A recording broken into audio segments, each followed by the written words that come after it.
fantasy, caught in a landslide, no escape from reality. Hey guys, Underground Geek here. So I got another video for you guys. I wanted to do this video kind of quick because the people involved tend to delete tweets after so often, so I want to get it before they disappear because I feel like there's some very good points here. Now, the writer and artist for Batman White Knight, Sean Gordon Murphy here, has been getting a lot of flack here lately because he will not choose a political side when making his books. And, you know, 10 years ago, that would not even been a factor. Nobody would have even cared. But these far left ideologues immediately went after him when people from certain sides of the political spectrum started to compliment his work. They immediately said, you know, this is not the time to be neutral, you need to pick a side, all this kind of stuff, making these very, just weird, extreme narratives when it came to that kind of thing. And Sean Gordon Murphy has pretty much took it in stride. He's been very good at, you know, shutting them down without being mean. And so let's read a few of these tweets that he sent out after that. I will get to the main tweet in just a second, but he's talking to Jim Zub right here, and Jim Zub is also one of the, you know, Sean Gordon Murphy's a Democrat, and so is Jim Zub, and they both have been attacked by the far left, even though they're almost far left themselves. It really doesn't make any sense how these people keep attacking themselves. But it says, he's talking to Jim Zub here, and he says, I get why people are annoyed by my no blocking. The same way I get annoyed with people who don't drink. Are you judging me? With a winky face to Jim Zub. He's just being funny. And he says down here, he says, a lot of people who block feel like they have no choice. To their credit, many hate the idea of accidentally blocking innocent readers. And they would love a different solution, but feel like there is none. They feel like there is none, but there is also a mute button. There's a mute button all day long. And they choose to ignore that.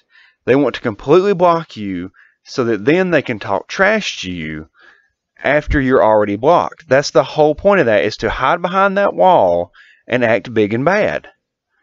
And it's childish. So Sean's just saying, you know, just ignore it, dude. But if you go down, he says some more things. He says, that harassment is not okay, of course, and unblocking isn't for everyone. It's just what works for me. I'm not judging my friends who do block. So there again, he's having to explain himself because people are going after him. And here's the main tweet that I want to talk about. He says, let's see if it gets pulled up here. It says, I think we need to call a comic book ceasefire for a month. Everyone unblock everyone in exchange for zero negativity for 30 days. And we'll promise to be on our best behavior. See how we like it. Well, of course that's wishful thinking. You know, none of these far left ideologues are going to do that. They will not. Because all they have is their identity politics. We have a famous artist here, Bingle, says, I only blocked twice, I think, because I really can't take it under a threshold of stupidity. It was a comment like, chess is a racist game because it pins black against white or something. Critics, etc. I won't block, but that's stupid. I can't deal with. And he says, that's fine, you be you. And he said, hey, only 2 blocks. I didn't do too bad. And somebody says, individual blocking when someone takes things too far is pretty reasonable. Yeah. And then, oh gosh, here he comes. But, you know, there's Bon Villain popping up right there.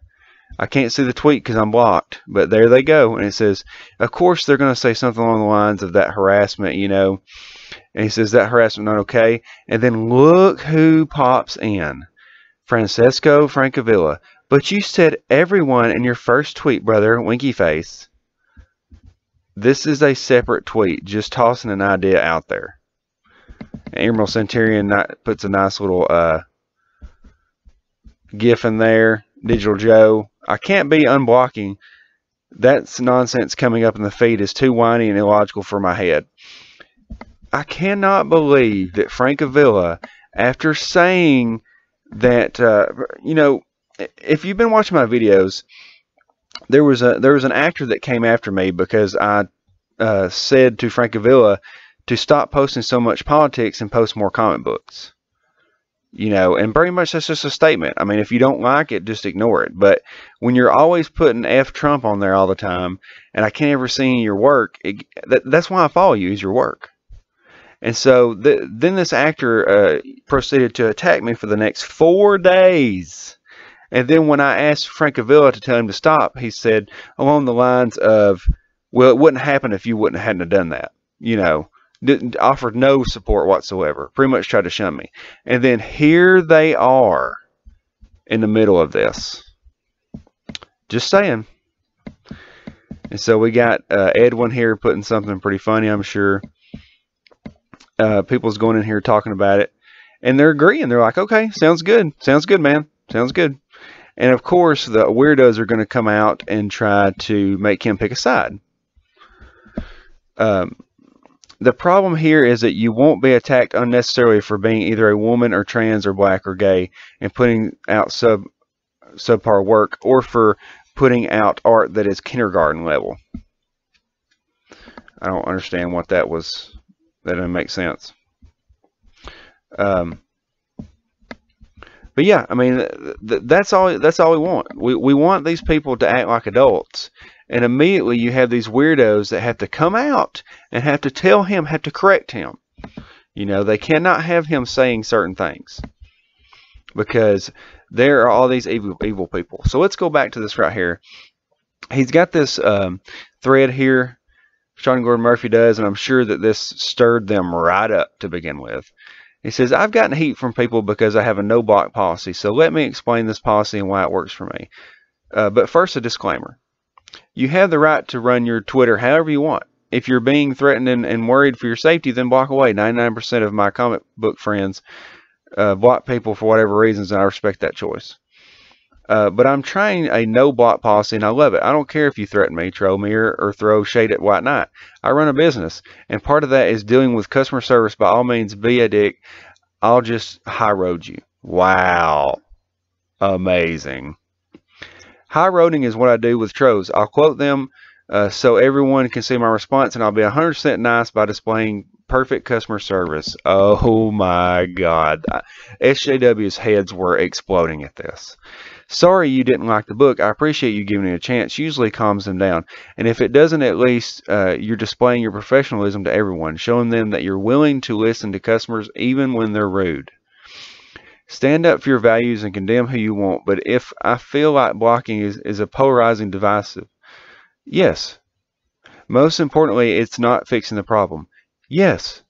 A capitalist would say that not only are you losing that customer, but 10 of their friends when they start complaining about, oh my God, dude, hallelujah, preach it right now. Oh man, they don't even understand, dude. They don't even understand what you're saying right now. And for me, the capitalist view is worth remembering. As deaf as it might seem to your struggles and values, is comics only about money? No, but without money, we lose it all, and then you'll have no platform.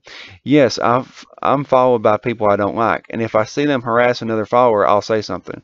But blocking them is saying F you, which might feel good, but I prefer to try and win them over with my work, show them something that reflects my inclusive values, and hope it wins them over that way. And while they publicly say so, they can't publicly say so, publishers and stores agree, because you're not only blocking your customers, you're blocking theirs. Wow, dude.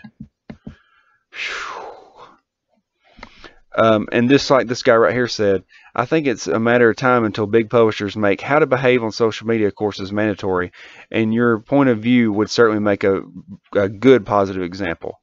I mean, oh my gosh, this is amazing coming from him right now. No wonder these people are ticked off. And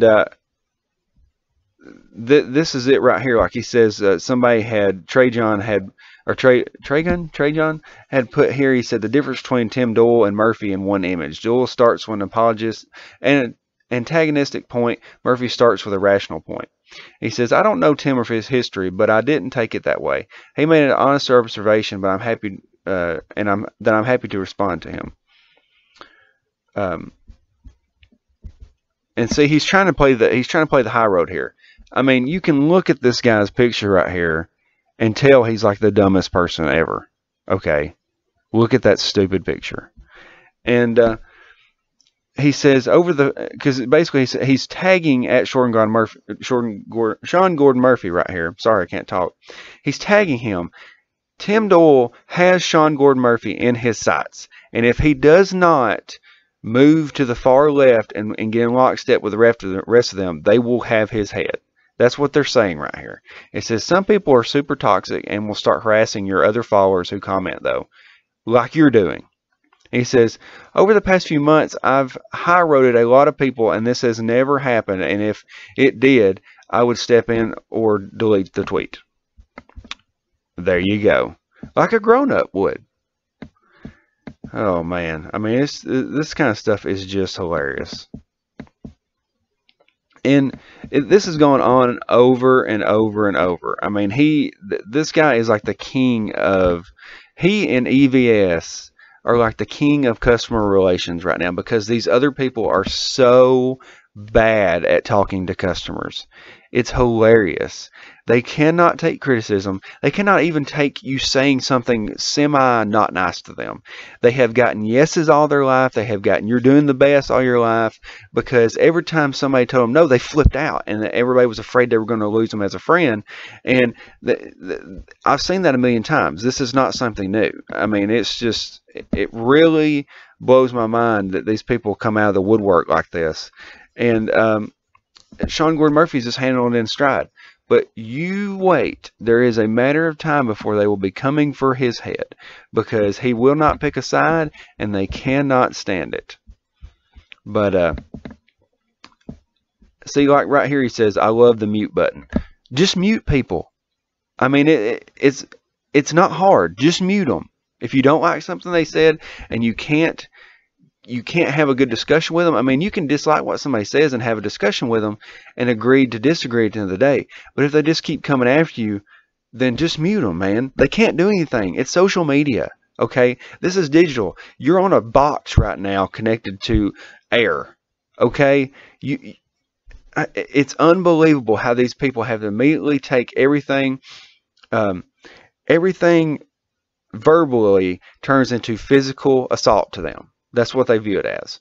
And it's hilarious that this guy right here is just taking these guys to school on public relations with customers. I mean, it is hilarious. And I want to keep buying his stuff. I want to buy more of his stuff now because this guy can handle customer relations. But alright guys, hit the like button, hit the subscribe button. But like I said, you've got those usual suspects. You've got Bon Villain, you've got Nakatomi Tim, you even had Francesco Francavilla showing up there for no reason, even though they like to act like they weren't involved in that harassment that I had to deal with. There they are in the middle of something again. Alright guys, I'll talk to you later. Hit the like button, hit the subscribe button. Have a great day guys. Underground Geek out.